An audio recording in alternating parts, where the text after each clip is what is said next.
We know there are many choices in internet radio, and the staff and host of LA Talk Live would like to thank you for choosing the internet's hottest destination for the most eclectic sound and invigorating talk. This is LA Talk Live. We are more than just talk.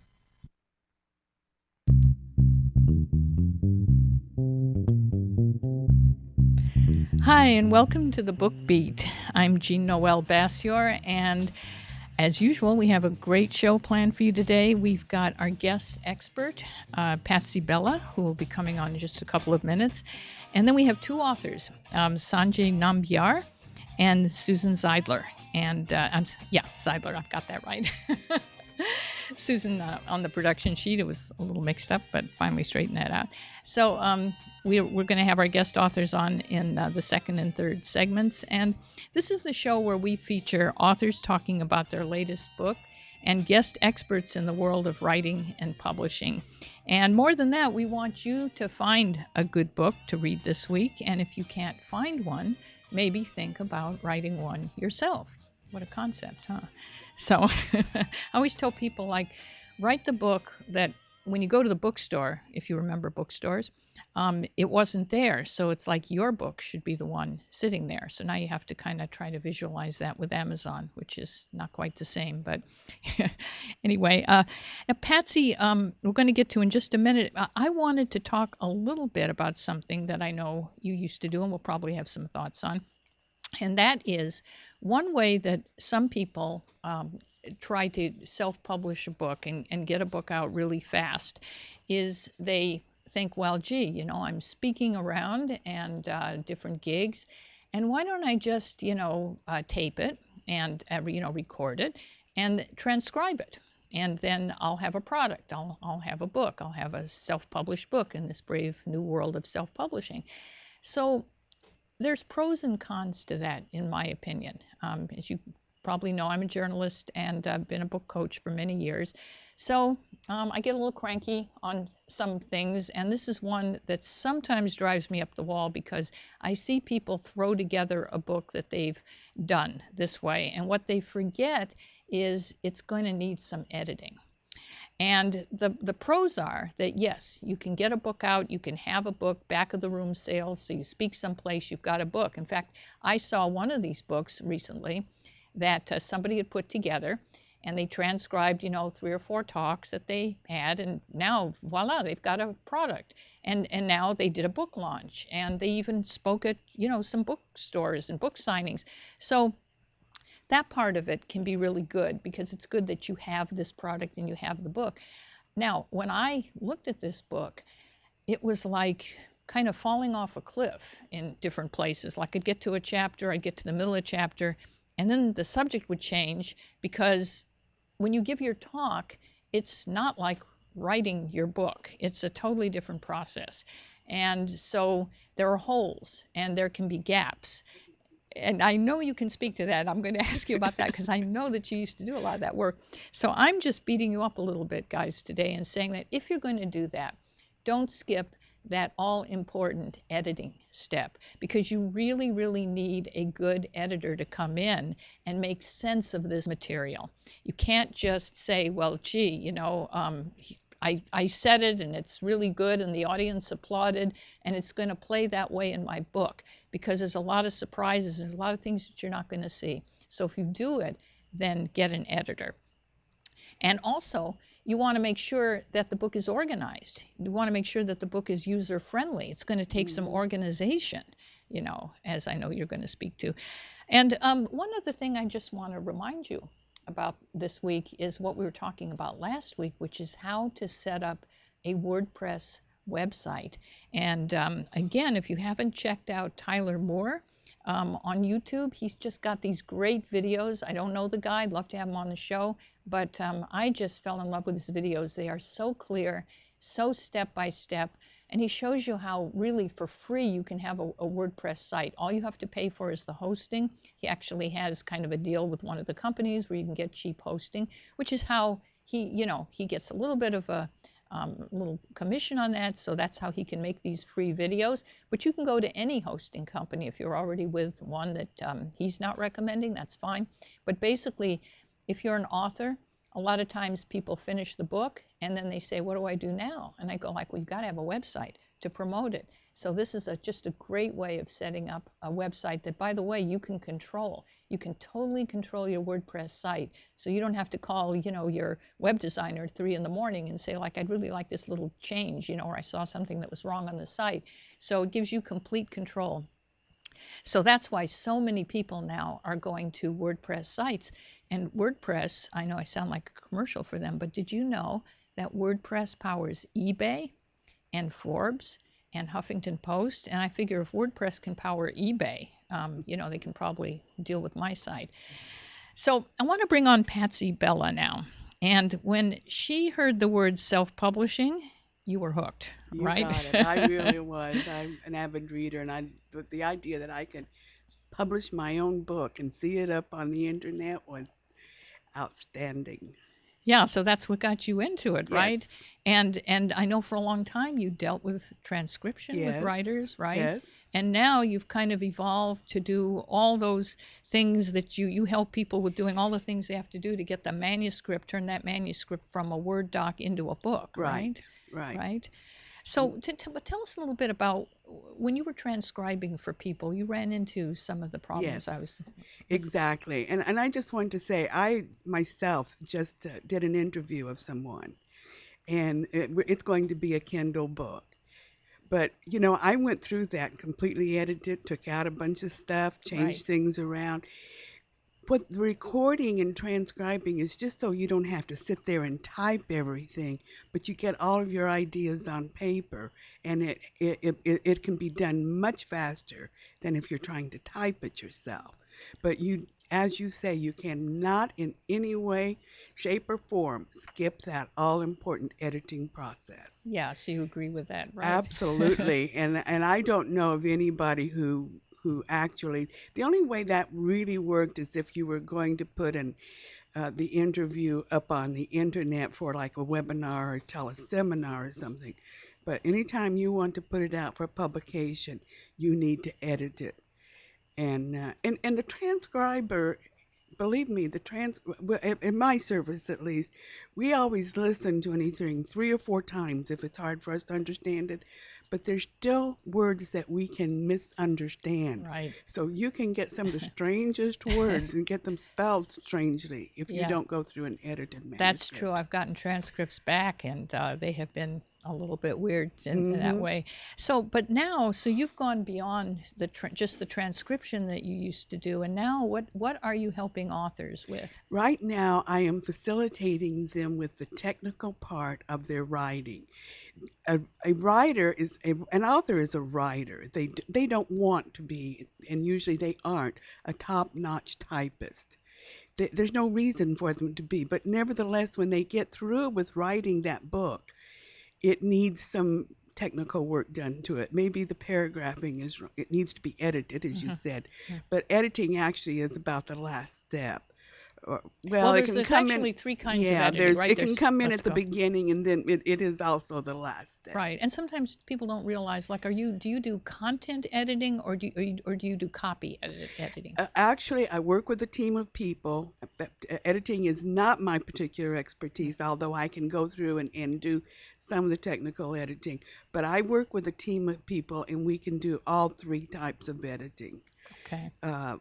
And as I say, you start out probably with the copy editing, where somebody goes in and moves things around, make sure that you have your tenses correct and that kind of thing. And like my editor says, Patsy, you called this a script up here, but you just call it a manuscript down here. Don't you think they catch the little things? That's the copy editing. Yes. And a lot of times that's done sort of, I know, in mainstream at the end. It's kind of the last process. And then the content editing, does someone on your team do that? Yes, we do that too. You want to describe a little bit about? Well, the content editing is kind of the same thing, but it's where they put it in the right order. As you say, sometimes, particularly if you're taking a manuscript that you've recorded, you may have something out of place. Right, so make sure it makes sense and it flows and the flows structure's there. Correctly, and the structure is there and the whole thing. Right. So yes, we work with that. and then there's just a plain grammar check and spell check Right, right. type You of. know, but I know you do, and I want to talk to you a lot about formatting, Hmm. right? Because formatting to me is still this wilderness. Like I Yes. feel like even though I've interviewed people about formatting, and it's kind of like every time I mean, I know there's ebook formatting, different kind of formatting for print books, right? Yes. And so the conclusion I've kind of come to is, if you're going to be a self-published author, so you write the book and then let somebody else format Yes. it, which That's is good. you, That's right? me. That's what I do. I want to take that effort away from the author so that they can concentrate on the writing and the subject and the information they want to impart. So what are the pitfalls of trying to do it yourself? One of the biggest ones I find that people do is the end of the page. They come to they just keep they come to the end of a page or they come to the end of a chapter and they want to make sure that it starts on the next page and they hit enter. That's completely Like wrong. I think I'll just add some space here and then they kind of guess. I'll add enough space here so that it'll go to the next page. Yeah. Well, when you go into formatting it, then that really comes out crazy, and it does, and particularly in like an ebook or a Kindle book, Hmm. particularly a Kindle book, that's going to cause, Lots of problems. it's Yeah. going to look real funny. Well, let's back up a little bit because if you're a writer, if you're an author, and you may be a little confused, I know some of you know about formatting, but why don't you define the two kinds of formatting for us, or define formatting and then kind of. Well, formatting is, first of all, when your book goes to print, they need certain types of formatting. They need it in a certain margins. They need it in certain book size, and they need to have your page um, end of page to Right. chapter designated. They don't want any footnotes. You can have headers, but they have to be done a certain way. You cannot put certain like tabs, that kind of things. They have to be done a Now you're talking certain about way. what the printer needs, right? If you're going to Yes. get a hard copy print. And you Yes. say you can't have footnotes, really? Not in you should not. Well, let me put that differently. You have to be careful about your footnotes that you have They have to for be done print. correctly, right? Yes. Okay. But in Kindle you should not have footnotes at Ah, all. interesting. So that's now getting into Kindle. So that brings us into a totally different kind of formatting, right? Which It's is. totally different, but it's not all that much different. And the beauty of it is that if you do one manuscript, and that's where your recording and transcription comes in, because if you do one manuscript, then you can, just with a little bit of formatting, you can have 10 projects, all just because you can have the print book, a hard copy, and a soft copy, Kindle book. You can put it up on the internet. You can make it a tips booklet. You can do a mini book. Huh. So you can get a lot of different products out of A it. lot of different products out of one manuscript, and Huh. that's again where we come in, because we can help you do that. So I'm a little confused though. Like, let's say I have a manuscript, and let's say it's Hmm. a self-help book of some kind. Hmm. So now, are some of those products like maybe shorter versions of my book, or what are? Well, some of them may be only like if you do a mini book, Uh-huh. each mini book may be one chapter. Oh, I see. And you can just sell that on Amazon, right? Not that you don't sell that on Amazon, Okay. but your first manuscript or your print book would be like an 5 by 8, which you would sell on Amazon, Uh-huh. and then we just change the formatting around a little bit and put each one in a chapter, and you have a mini book. From that, then you can also extract different portions of it to do, say, a tips booklet. You can just take the whole thing, the same manuscript you put up on Amazon, format it a little bit differently, and publish it as a Kindle. Uh-huh. Uh-huh. You can take the whole thing, you can even take it just as an 8.5 by 11 before it's really formatted, put it up on your own website As a PDF kind of. as a PDF, Yeah. downloadable PDF. Mm-hmm. Mm-hmm. And so you're saying like you could like have a self-help book and then have that on Amazon, and then you could take your best tips from that book and sort of create a mini book from that. So you've Yes, got like a different book then, or yes, that's sort of. right. Huh. Exactly. Wow. So so a lot of times people say, well, can't I just scan this myself? And Well, you're talking about changing to digital to print. oh, well, let's finish. Print Yeah. to digital. Actually, you can see that I get confused with this. So why don't you continue and tell? So we're talking about print books now, Okay. right? So Well, we're pretty well finished with print okay. books. So you do that for them. So Yes, that's one we of the do services. we take it and do all the technical work to get them so that they can be published on Amazon or wherever they want to be published. Okay. Even if you're a playwright, we can take you and put it in the final draft, Okay, which is the screenwriting program. which is a Yeah. screenwriting program. Right. So now let's talk about ebooks, right? Or print or digital, ebooks. So Okay, now we're talking two different things. This is Okay. a place where people get a little bit confused yeah, I am. because they say ebook and that's just Kindle. Okay. Ebook can be anything that goes up on the internet. Right, right. So it can be, like we said before, a downloadable PDF. It can be made for your Mobi, for your iPad, for Right. your mobile. So these are different digital platforms, right? Yes. Right. And so Kindle is just a digital platform. Kindle isn't is it? the most popular one, and it's the one that most people are familiar with. And so they say, I want to write an ebook. Well, okay, tell me what you mean by an ebook. Oh, I want it to be on Kindle. Okay, that's just or I It's want just to write. one possibility. Yes. Yeah. So if I have a book that I want to turn into an ebook and I give it to you, and you format it, will you be able to do it in each digital platform, so that then it'll be for iPads and Yes. for Macs and for Yes. you can do that, right? Yes. To do That's where we come in. It's helping you with the technical part, so you don't have to be concerned about doing that. Right, which is a very good idea. So, what do you run into? Like, what are the biggest challenges that you run into in working with the work that the stuff that people give you? Well, as I say, the paragraphing, putting their images on correctly. Yeah. Now, what about images? Like, are you talking about you'll do the formatting for print images and also for Well, it can ebooks, be. right? It can be for both. I'm just going to hold this book up Yes. as an example. This is a book that is it goes along with the Wizard of Oz. Yeah, just hold it up. Yeah. Yeah, goes along with the Wizard of Oz. This is by Laura Bain, by the way, Laura Bain Jarnett, Okay. and I helped her with getting this book done. But she has pictures, or actually they're just images in here that a graphic artist did for her. Yeah, I see one of them right there. Yeah, that's one, but I wanted to show one more with the Wizard of Oz stuff. So you helped place those in Yes, the book? they just have to be placed, a certain way in the book. Now, these do not show up well in a Kindle Right. or any Digital platform? electronic platform. Okay, Because they don't come out as clearly. I see.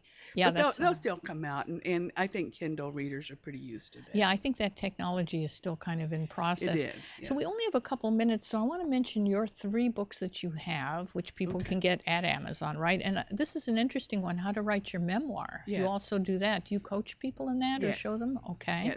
Yes. And now this book is kind of telling people, as you were talking about before, about recording, Hmm. because so many people think, well, Hold it up. I can't write I'd like to write my memoir, but where do I start? Hmm. Well, you're talking about either a memoir or a biography. A biography, you pretty well have to go in sequence. Hmm. A memoir is your memories.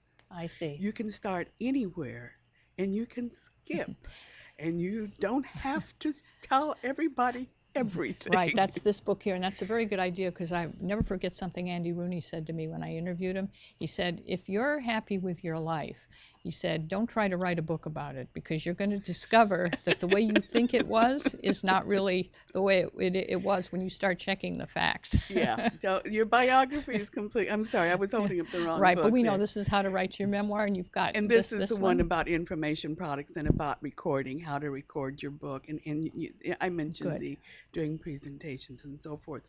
But what I want to point out in the memoirs, is a lot of people, particularly when they start thinking about their memoirs, they want to do it just for their family, for their children.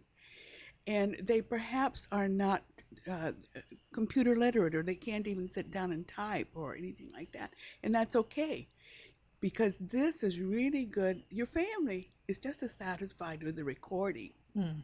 as they are with something written. Mm. But what they know, what they want to know a little bit about what your life was like. Mhm. I remember one time I was with my daughter and grandchildren, and we were watching television, and suddenly the electricity went off, Mm. and we only had candlelight. And that brought back a memory to me that when I was a very young child, we lived on a farm. We didn't have Mhm. electricity. Right. And so I started talking about that. Mm. And my daughter was not even aware of this. Wow. And she found that very interesting. So this is what your family is looking for. What were you like? What was your brother like? And if you start asking your siblings is going to, each sibling That's a whole other. is going to have a Yeah. different take on what the family Right. was like. Right. So writing your memoirs can be very good, and you can do it as a recording and as a print book. Right. It sounds like you can really help people there. So Mhm. thank you so much for being with us, and very good tips. How do people contact you?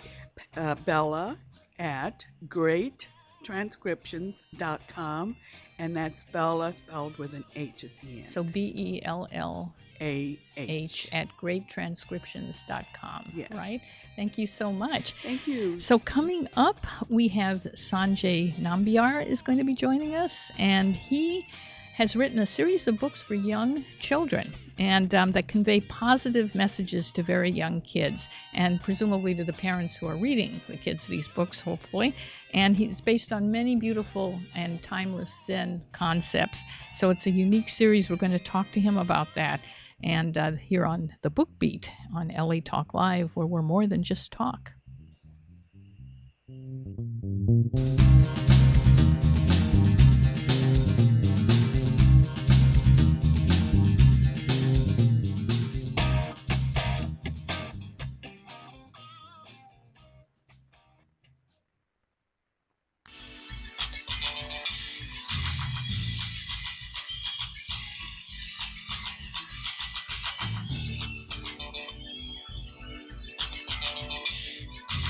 Hey, shout us out. What's the count? I'm your host, Ferran Dozier. I'm inviting you to join me on WDC Radio every Monday at 11 a.m. Pacific Standard Time as we discuss community topics around health, sports, and entertainment. So don't forget to shout us out. What's the count? On WDC Radio, only on LATalkLive.com. You can also catch us on iTunes Radio, R&B, or watch us on Ustream.tv. Reality radio, handcrafted for your listening pleasure. This is LA Talk Live, and we're more than just talk. What's the count?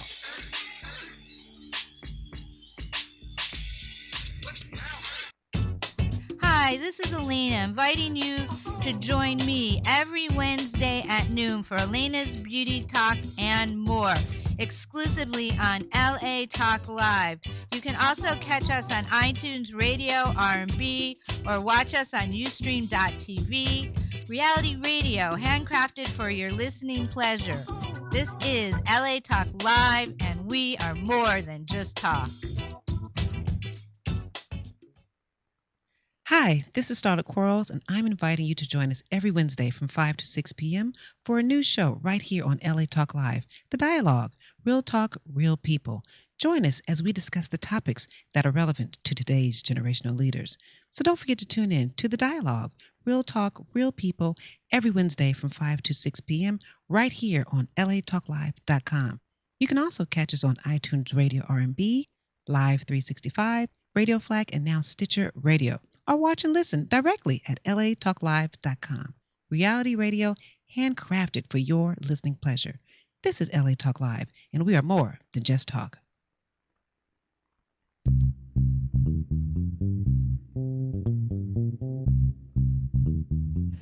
Hi, and welcome back to the Book Beat. I'm Jean Noel Bassior, and I have here with me Sanjay Nambiar. Did I say that right? Yes. Good. And you've written a really interesting series of books that are based on Zen principles, and they're for young kids, right? Like ages 5 to 7? Exactly. It's a children's picture book, so anywhere from birth to about second, third grade. Right. And you grew up in Carson, California, and it was kind of a gang and drug environment, right? Which you had to overcome. Yeah, Carson's a great city, but it can be a rough city too. Yeah. So I've heard. And then you went to UC Berkeley, and you got a degree in economics and neurobiology, which makes me go like, well, how come you're not like a brain surgeon or something? How did that lead to writing children's books? What happened? Yeah, definitely not a linear path. Right. Actually, I was always been a talented writer, and when I went to college, I started as an English and econ double major. But a lot of my buddies were science guys, typical kind of Indian guys studying science. And I started studying science at Cal and fell in love with it, so I ended up studying neuroscience. And then I went to finance, and I worked in the music industry, so I did a bunch of different stuff on the business side, but writing was always there, kind of percolating underneath. And you're doing copywriting now, right? Yeah, now so I'm involved in several businesses. I kind of have some entrepreneurial endeavors, but mainly I'm a freelance copywriter. Right. In addition to the publishing and books. But this is where your real creative probably side, right, expresses. And why for young children? Like you're basing these on Zen themes, which I think is fabulous because from what I've read here about your work, you're dealing with concepts like being able, focusing on the present moment, being able to let go of things that happen. I mean, sometimes I feel these are things kids kind of do naturally, but parents kind of beat it out of them, and tell them the opposite, like worry about the future, don't focus on the present moment, right? Exactly. So it seems like these books are reinforcing these positive messages to children. Is that? And to the parents, it's funny. I think kids are naturally Zen. Yeah, we're born that way. Right. But our culture, our lives kind of cloud that Zen state. Right. But for this series, for Umeå Publishing, all the series is focused on, positive messages for kids. For A Little Zen for Little Ones, the impetus there, I have a strong meditation practice, and I really love these ancient Zen stories, but they're about farmers and monks and horses, things like that. Timeless messages, but the context isn't relevant for today's kids. A lot of kids today don't even know what a farm is. Wow. So I wanted to take that and just modernize it and make it more accessible. So the hope there is that a kid today can read these stories instead of a farmer and a horse, it's a little girl and her bicycle. So they can relate to the story more and thereby get access to that timeless message. So tell us about your latest book. It's the Super Duper Princess Heroes. Yes. Yeah, it's right here. Yes. And you self-published, right? Yeah, our platform is a little bit of a hybrid. Okay. So we created a publishing company, and technically it's self-published, but we were very fortunate because we have a strong business background and really strong marketing and PR plans, and we are distributed nationally through Small Press United, and SPU is a subsidiary of Independent Publishers Group. So through them, we're in bookstores across the country, in libraries, and obviously all of the online platforms like Barnes & Noble and Amazon. So it's a bit of a platform between self-publishing and kind of being a small publisher. Right. And so what's the name? Was this a company you went through, or I mean, I know you created your own publishing company, yes. But then the distributor you used, was that a good distributor that could get you into bookstores? Absolutely. Who did you use as a distributor? So there's Small Press United, and basically you have to apply. It's a partner relationship, so you have to apply to the distributors. In the industry, you have the main distributors for the big 5 or 6 publishers, like Harper and Viking and people Ingram like that. and Baker and Taylor. Exactly. So distribution's really interesting with publishing. So Ingram and Baker and Taylor are wholesalers. Right. So they take orders, and Baker and Taylor focuses on the library market. Ingram's the big 800-pound gorilla. They focus on everybody. Right. But beyond wholesalers, you have distributors, and distributors actually have a sales force, whereas the wholesalers do not. So distributors will go out and meet with bookstores and librarians. And really pitch the books, right? Exactly. And the trick there, most distributors will not work with a publisher until they have a backlist of about 10 titles and an established platform and established consumer base. But we were very fortunate because, we had this plan to have a series. So we were able to get a distributor with just one title, which was the first one, maybe A Little Zen for Little Ones. That's really good advice for a lot of the authors that are watching this show, because once you get into this, distribution is very important, and that's like formatting. It's like can be a wilderness. There's so many things to figure out, right? Did you find that? Absolutely. I mean, it's an extremely fragmented industry. It's archaic in some respects, and it's modernizing at a very rapid rate in other respects. And distribution is kind of one of those cogs where if you want to get the book and have decent sales on a more massive scale, distribution is key, because you can't get into bookstores and libraries without distribution, because they're very, very reluctant to purchase a book from a single author or publisher, because they don't want to cut 7,000 checks a month. Right, right. And they want to make sure they can return the book if it doesn't sell. Absolutely. That's a big part of it. Yeah, the distributor has to make that guarantee, right? And Yes. you as the publisher can say, of course, yes, we'll take them all back. Yeah. Whereas some of the small traditional publishers, a few of them have policies where they don't. So you get into this whole, but let's talk about your books here, the Super Duper Princess Heroes. Tell us about this. What's it about? Really excited. It actually came out this week, the official release date. But I have 2 young daughters. They're identical twins. It's craziness at home. They're 6 years old. Yeah, it's a Our racket. engineer can relate here. You feel my pain. You've got one, Yeah, right? exactly. Yeah. It's not even linear. Having 2 at the same time, it's exponential. It's like having 10 kids. So, I mean, and they're girls, like girls, they like cute stuff and the princess stuff. And we used to read some of the princess books to them because they're ubiquitous. And the material was so awful. Like the paradigm in a lot of the princess culture is just about being cute and wearing nice stuff, which is fine, but using that as kind of a leverage to get married. The Disney princess, right? Exactly. I mean, Yeah. they're evolving and they're getting They more are, empowered. yeah. But the traditional ones, it's just about being married. And once you're married, you're a princess. You don't do anything. It's not about being smart, about working hard, about developing a career, about giving back to your family, your community, giving back to the world, having an impact. All of those core principles, those incredibly meaningful values in life are absent from the existing princess paradigm. So you could be like a hardworking princess? And that's what I wanted to create. I wanted to create a hardworking princess that basically can change the world. So, I created the Super Duper Princess Heroes. And they're regular girls who find these magical tiaras. And once they put them on, they transform into princesses, but they have superpowers.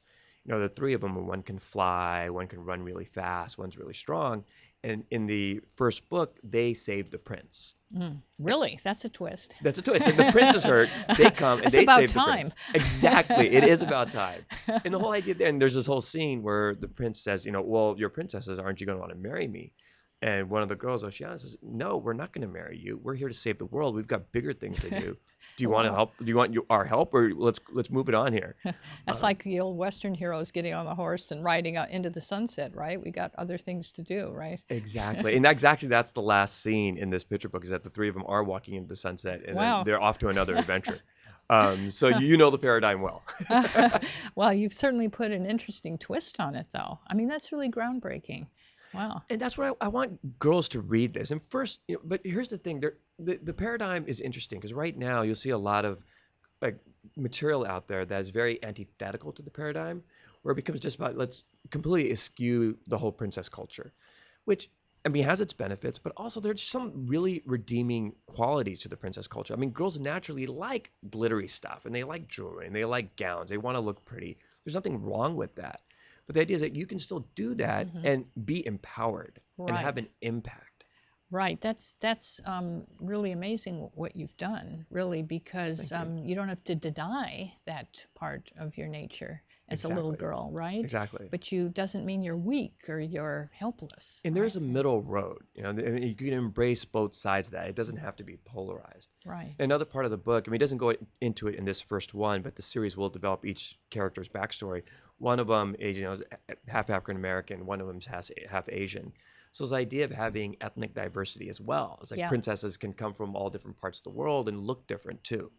Yeah, that's really good that you've done that. And then I know I was kind of interested in some of your other books too, because let's see, talk about a couple of your others, because there was the concepts, the letting go of things, that kind of, what are some of the Zen principles that you do address in your books? So there are 3 Little Zen for Little Ones books. You can see these. The first one's called Maybe a Little Zen for Little Ones, and they're Still There and Remember the Stars.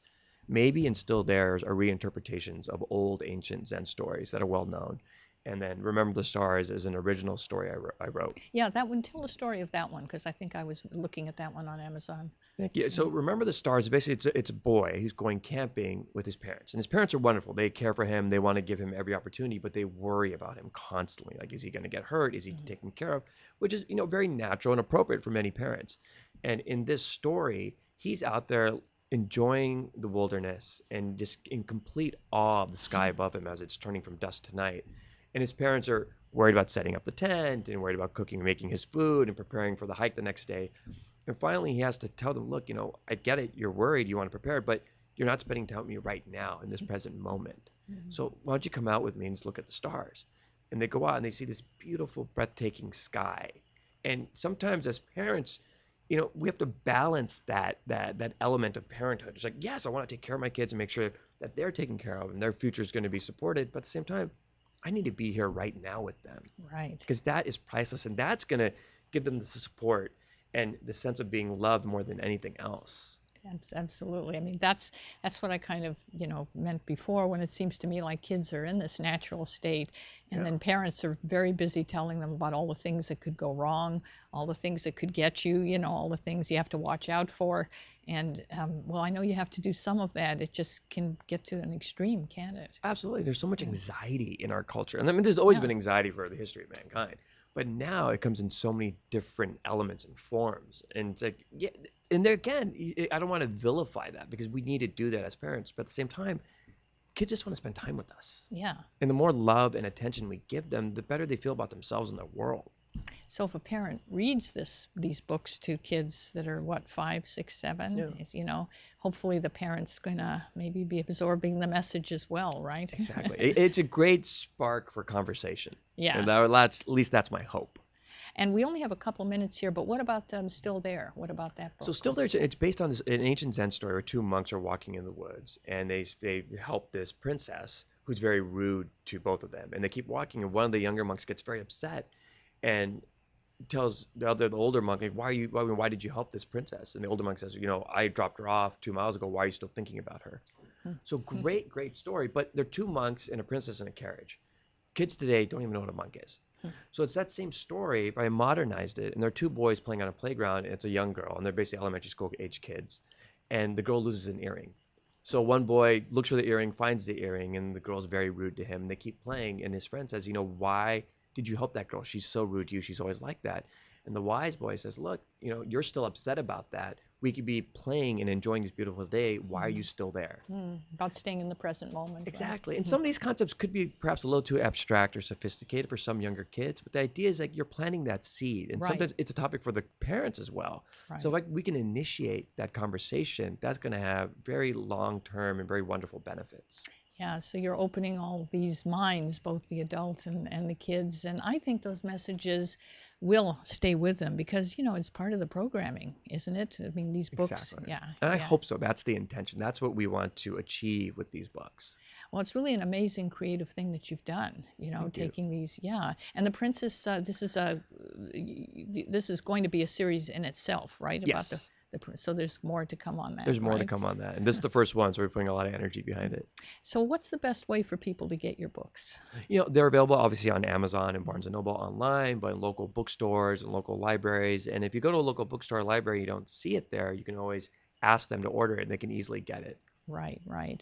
Well, and do you have a website or? Yes, for the Super Duper Princess Heroes, it's www.superduperprincessheroes.com. And for the Zen series, it's www.alittle.zen.com. Great. Thank you so much for being with us. These are fascinating, and congratulations on just this work that you're doing. Very important. Well, thank you. It's been an honor to be here. Thank you.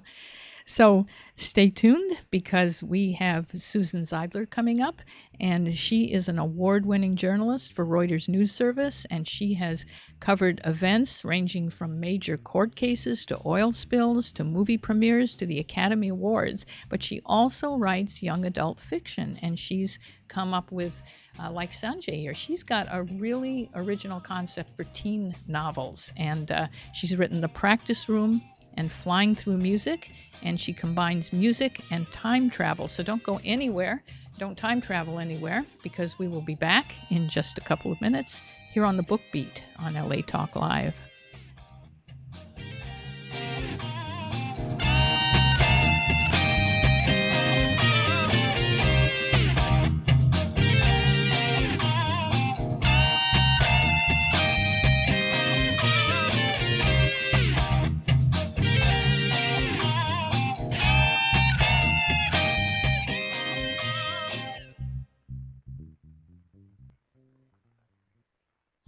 Hi, this is Dawn Christie inviting you to join me every Friday, 1 p.m. Pacific, for my all-new show, The Dawn Christie Show. Join me as I discuss love, spiritual readings, your purpose, why am I born, what am I here to do. So don't forget to tune in The Dawn Christie Show at 1 p.m. Pacific, exclusively on LA Talk Live. You can also catch us on iTunes Radio R&B or watch us on Ustream TV, reality radio, handcrafted for your listening pleasure. This is LA Talk Live, and we are more than just talk.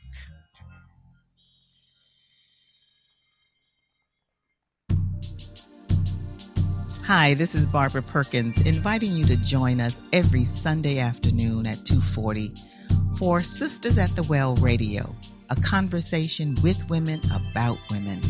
Join us as we share stories about current events, jazz events, business opportunities, health and wellness, entertainment, and so much more.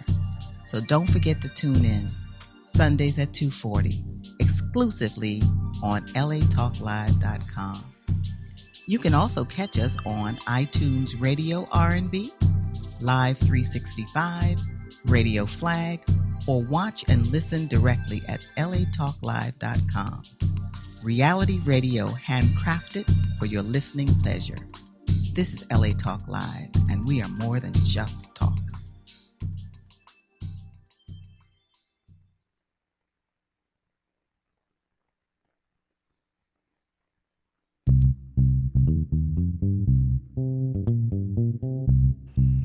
Hi, and welcome back to the Book Beat. I'm Jean Noel Bassior, and we have Susan Zeidler with us, who is an award-winning journalist. She works for Reuters News Service, which is a really impressive credential. And she has written 2 books that follow time-traveling teen Zoe Brown. And Zoe is a musiator. Do I have that right? Mm-hmm. And this is a special combination of musician and aviator. And through playing the piano, she can transport herself back in time, also forward in time, or just back in time? So far, just back in time. But so right now, back in time by playing the piano. And she solves mysteries, right? Correct. So she's, in the course of that, she gets to visit a lot of interesting events and places like Buddy Holly's last concert, Nazi Germany, Harlem in the 1930s, Woodstock and the Titanic, all these things you've worked into your books, right? For teens, young adults and teens, right? And adults who are young at heart. Yes, can't forget those. And you're a musician yourself, right? Mm-hmm. So you've played jazz piano around the world? Well, not around the world. I mean, I've performed in New York and LA, but not in a long time, but So you have that. You're really a little rusty. You have that background, though. I do. I think it's definitely, influenced my books. So is that how you came up with this concept of music and time travel? Or? Yes, exactly. Wow. I was actually, the practice room was inspired because I used to, when I was at Albany State University, I wasn't a music major, but I was always playing piano and studying music, and I used to go down to the practice rooms there a lot. And then I wrote a short story back then. We're going over 20 years ago. And then when I got a start in journalism, I moved around a lot to Washington, Chicago, and Boston, and I would always find practice rooms in universities in any city I lived in. We have a similar background because I studied classical piano pretty seriously, and I hadn't thought of that term, the practice room, because I used to look for them like at UCLA. And you'd go downstairs and there'd be all these practice rooms. Yes, isn't it great? Yeah, it is. There's one in LMU. I've found that. I mean, today I think security is a little tighter in places, so you can't walk onto campus and play and That's tinkle the keys. I used to sneak into them. Me too. It wasn't even really sneaking, basically it was always open. You just walk downstairs and usually find this corridor of practice rooms. Yeah, technically they were for the students, but you could just walk in and it was really, really fun. It was really good. Yeah. So tell, is there any part of Zoe and you? Like, tell us about this character and how you came up with this. Well, she does, play the piano, so I guess that part of her is like me. She other than that, she's really pretty much a figment of my imagination. But yes, she is the daughter of a professor, a single mom. And in the first book, that's what happens. She finds herself in this practice room. And she's actually too young to be wandering around a college campus in the evening, but some unusual circumstances lead her to that. And she's trying to basically kill some time, and she has this unusual urge to play the piano. So she winds up down in the practice room, and then through supernatural circumstances, she's locked in the practice room, and she music morphs. So in answer to your question, yeah, I think when I was back in college, I had this great idea for the short story about and I guess it was a little bit about my hopes that I would get, stuck in this practice room and then emerge a better player. And that's part of her series. Is like with each of these adventures and time traveling back into the past, she's growing as a musician, and she's always learning more music. And you're learning about theory as you're reading it, but you're not realizing it. But it's fun because I infuse theory into the books. So how old is Zoe? She's 12 in the first book, and then she's 15 in the second, and now I'm writing the third. So it's going to be a trilogy. Now, I know in one of your books, I think a close friend of hers disappears, right? Or yes, in the second missing? book, she's at an air show, and that's also inspired by my life as well. My dad is a pilot, and I went to air shows with him many times as a girl, and now even in my 20s, I went with him to Oshkosh Air Show, which just happened. They have it every summer. It's like the Woodstock of pilots. So I always thought it would be a great opening and for a book. And so that's how I started Flying Through Music. And she's at the air show with her friends, and they have somebody disappears mid-air. It's very dramatic and very supernatural too. And nobody can explain this phenomenon. And actually, he's been morphed back in time. And she sets out to uncover the mystery behind his disappearance. So this friend kind of disappears into another dimension, right? He goes back in time. I mean, nobody knows that. People at the air show just don't understand what happens. He disappears in a purple puff of smoke.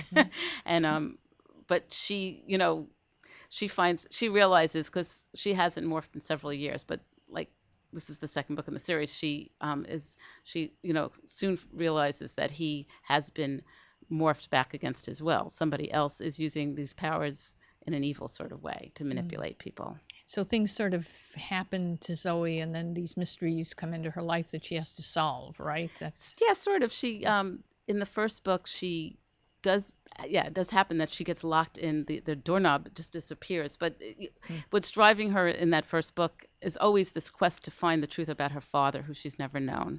And then when the first time that happens, and she morphs back in time through, in the practice room, it actually lifts up, and goes, back into, these other musical times in history. She's getting closer and closer to her father. That's really interesting. So you've set up this series, and there's still, even if she solves the mystery for that particular book, there's the continuing mystery about finding her father.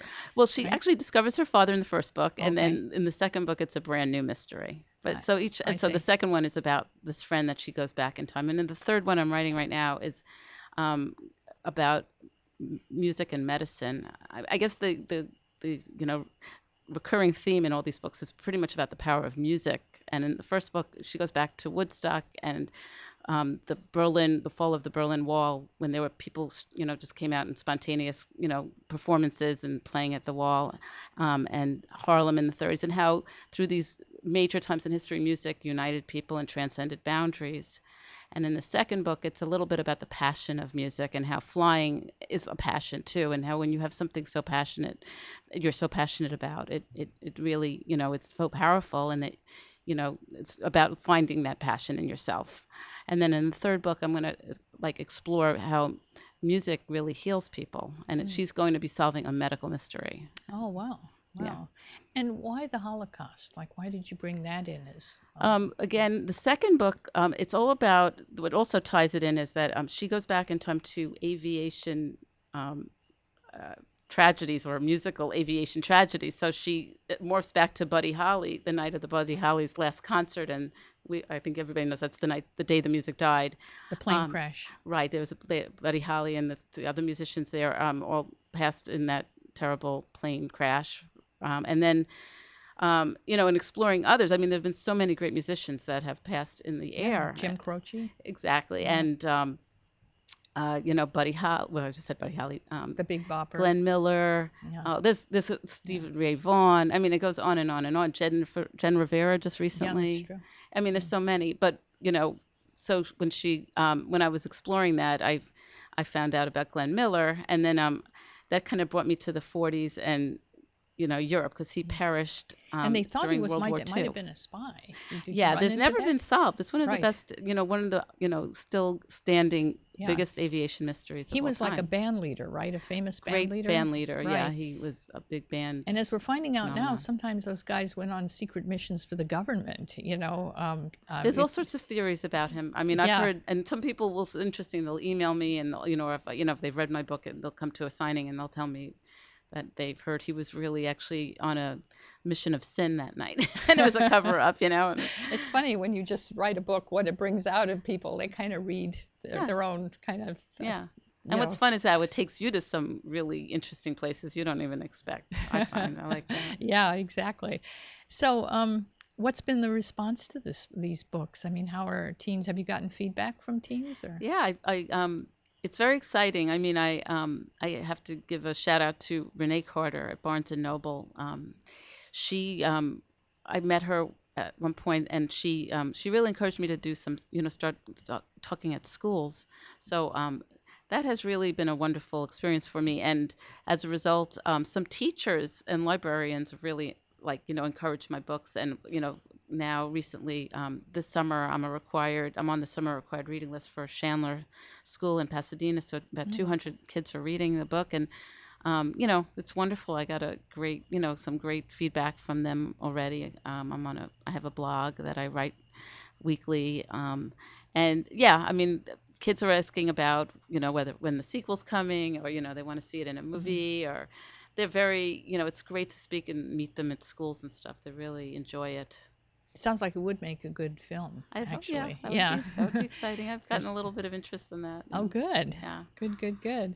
So what's been like the biggest challenge for you? Because, everybody wants to write a children's book. I find as when I do book coaching, it's like everybody, no matter what they're writing, and then they go and then I have this children's book, Right. It's exactly as we should know. Yeah. I mean, I guess that's it. It's a very crowded space, and it's, it's the marketing of it is, it's really down to the author, and I think most of authors will say they prefer the writing and the creative side of it, and and I really do. But so that to me is a challenge. I don't like, sort of constantly tooting my own horn and you have to plugging publicize. it. You have to plug it all the time, and but it's beginning. It feels like I'm getting some traction, with schools putting it on their reading lists, and I think the grassroots way is really the best way. And and I'm really I feel like already I'm a success, even though I may not be Suzanne Collins, but I feel terrific about the fact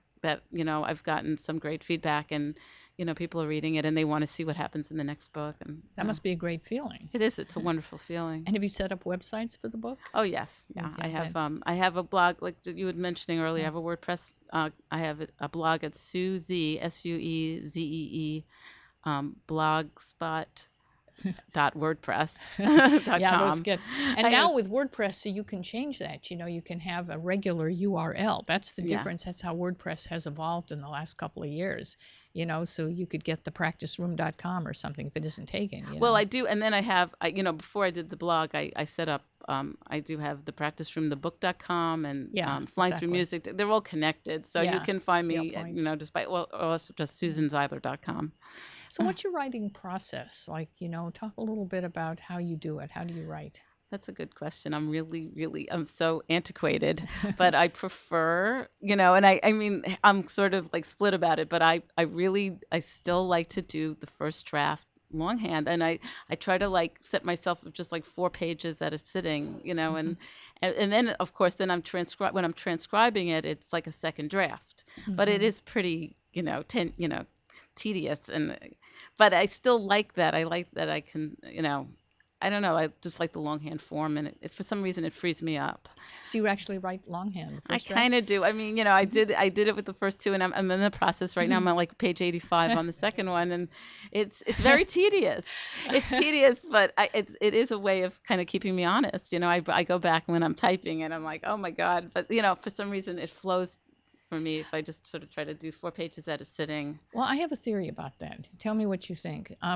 Because you're a working journalist, and so I know you're not working for writers by longhand, right? No way. So you're at the computer, right? Actually, So maybe this feels so totally different. It does. It does. It feels it's a totally different muscle, as a writing teacher would say. I had one once a long time ago. It's entirely different, and maybe that's maybe where I'm following you is I have to sort of separate the two somehow. And that allows that creative part of you to totally detach from I think you're right. writing as work. I think you're You're right. in good company, though. You know who else wrote longhand? The guy who wrote The English Patient. Oh. Yeah, wow. that whole thing was written in longhand. And what he said was that he used to start writing in longhand on these, I think he said on, yellow legal paper, and he'd keep writing and writing and writing. And then when he got to the next draft, he didn't go back and even try to edit that at all. He would just go into another draft and just like going through, to me it felt like, I think he said it was like going through a long tunnel, like crawling through a tunnel, and he just kept moving forward and he'd do all these longhand drafts. And you know who else did it? I don't know if I could do 2 more, but that's great. Isn't that interesting? And M. Yes. Scott Peck, who wrote the psychological, he was, The Road Less Traveled, or whatever that book was. It was a huge bestseller. He wrote by longhand as well. So I you're know, in great there company. are people who still do it. I mean, I it's funny that I do it. I mean, but it's worked, So I don't want to stop it. I really enjoy it. And you self-published? Or? I did. What Because was that again, I experience? was telling these guys earlier, I've been covering media, and for a long time, I covered like Napster back in the day when it was. So I saw the whole shift of the industry, and a little bit I was impatient. I wanted to get my story out so badly, but of course I got an editor. I would never put out something without a really great edit, you know. Right. But I did feel like I want the story out, and I just thought that would be, I had written about so many artists breaking through music this way, independently, that I just thought it was the way to go. Well, and that's really interesting because you and I both come from mainstream. That's how we've worked, as journalists, and it took me a long time to come over to this self-published, to like jump on this bandwagon, because at first I was really, really resisting it. And there's things like in terms of quality, there's a lot of bad self-published books out there, as you know. Yes. But it really can be the way to go, because you write the book and you don't want to wait like 2 years or a year and a half to. And I don't think there's a big. I think the line is blurring so much blurring now, because people who are they're not getting very big advances, if anything, No. and they're not getting marketing. They're not getting. Exactly. So there's really very little difference. I feel like in a way I'm getting more like gigs and appearances than a lot of people who have the traditional. Exactly, because I can tell you, I went with a traditional publisher and had the usual experience of, for 2 weeks, you've got a publicist who sends it out to all the usual suspects, but this is not targeted publicity. This is untargeted. They'll send it to the New York Times. They won't follow up. And so after 2 weeks, this honeymoon, whether you're with a traditional publisher or you're self-published, you end up doing your publicity yourself. You do. I know. So, I know. That's what I've heard. That's what I've heard anyway. Having said that, if HarperCollins or people, anybody wants to pick me up, I wouldn't turn them down. Well, and it still does help you get on mainstream. That I know that some of the morning shows won't take self-published authors. Right, there is that, and you asked that question. What are some of the challenges? There still is that. I'm very friendly I'm in the Society of Children's Book Writers and Illustrators. With a ton of YA authors, and they do a lot of library stuff, and they won't, They have panels. I've brought them into panels, but they won't let me do their. It's like so weird. So. Yeah, politics everywhere. I think so. It's just that they see us cannibalizing their world, and I understand that. I do understand that. Yeah, but obviously it's the movement is towards self-publishing. Yeah, we're all writers, and we all just have stories to tell at the end. Yeah, and it's so great. Like with people like our first guest, Patsy Bella. You can just like call somebody, format it for me, and it's out there. You know. So, well. Thank you so much. This is great. Tell us again how people can get in touch with you or get the book. Sure. They can email me at susan@susanzeidler.com, or you can look with the books up on the practiceroomthebook.com or flyingthroughmusic.com. And, the books are available on Amazon and in Vroman's. Actually, I was a recent top seller at Vroman's, so that's exciting. Great. Yeah. Vroman's Vroman's great in Pasadena. Yeah, It's a great store. Yeah. And, also you can order them at any Barnes & Noble if you go in there. Great. Well, thank you so much. Thank you. So join us next week, same time, same station, for the Book Beat. And this is the show with homework. So this week you get to find a good book. If you can't find one, start writing the book that you want to read yourself. And we'll see you next week on the Book Beat. And remember that all shows are archived here at LA Talk Live, where we are more than just talk.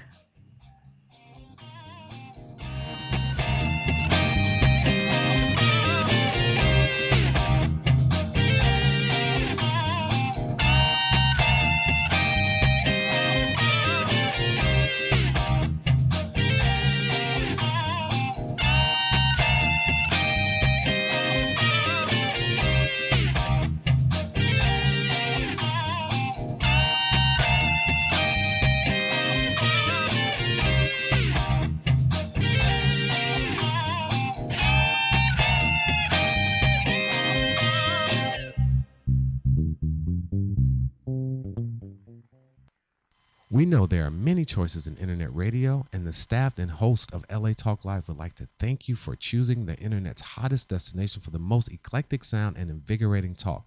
This is LA Talk Live. We are more than just talk. Hi, this is Starlet Quarles, and I'm inviting you to join us every Wednesday from 5 to 6 p.m. for a new show right here on LA Talk Live, The Dialogue, Real Talk, Real People. Join us as we discuss the topics that are relevant to today's generational leaders. So don't forget to tune in to The Dialogue, Real Talk, Real People, every Wednesday from 5 to 6 p.m. right here on latalklive.com. You can also catch us on iTunes Radio R&B, Live 365, Radio Flag, and now Stitcher Radio. Or watch and listen directly at latalklive.com. Reality radio handcrafted for your listening pleasure. This is LA Talk Live, and we are more than just talk. Hello world, how you living? This is D. Brex, your host of the all-new rap project here on LA Talk Live. That's latalklive.com. Or you can find me on iTunes Radio in the R&B section. That's the Rap Project, every Wednesday at 7 p.m. Pacific Standard Time. That's Wednesdays at 7 p.m. West Coast time, so don't be late. On the Rap Project, I will be playing the very best of rap and hip-hop that goes beyond the ordinary. So connect with me, your host, D. Brax, the rap connoisseur, on the Rap Project every Wednesday at 7, right here on latalklive.com, where we are more than just talk.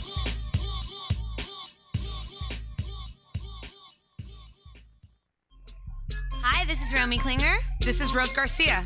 And we are inviting you to join us for the Romy and Rose Show every Friday at 4 p.m. Tune in for the Romy and Rose Show. We're going to be talking about pop culture, dating, business 101, what's ratchet, what's not ratchet, and music and so much more. So don't forget, tune in to the Romy and Rose Show. About to get real. Exclusively on latalklive.com. You can also catch us on iTunes Radio, R&B, or watch us on Ustream.tv. Reality show handcrafted for your listening pleasure. This is LA Talk Live, and we are more than just talk. We're real talk.